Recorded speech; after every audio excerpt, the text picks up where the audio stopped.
Hi hello नमस्कार friend. तर सगळ्यात आधी सगळ्यांना श्री शिवाय नमस्तुभ्यं.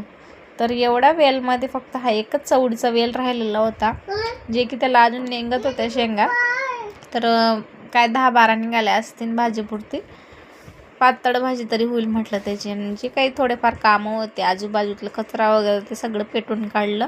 तर एवढे शेंगा निघाले होते आणि मिरची निघाली होती आणि एवढे तुरीचे दाणे होते. तर हे तूर तुम्ही मागं पाहिलीच असेल, जी की लहान लहान होती ती आता मोठी झालेली आहे.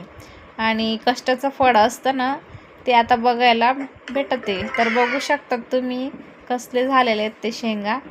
आणि इतकं त्यांना बघून असं भारी वाटतं ना खूपच. नाही आपली मेहनत काही वाया गेलेली नाही. तर बघू शकतात किती छान असे लाल लाल फूल आणि पिवळे आलेले आहेत आणि बाहेरून मस्त असं शेंगा दतलदीत लागलेले आहेत त्यांना. आणि बाकीचे काम होते शेतातले तेही मी उरकून घेतले, जे की घरातच कोंब आलेले होते त्यांना कांद्यांना. तर ते कांदेही लावून घेतले, जेणेकरून भरताच्या वागांमध्ये कामात येतील.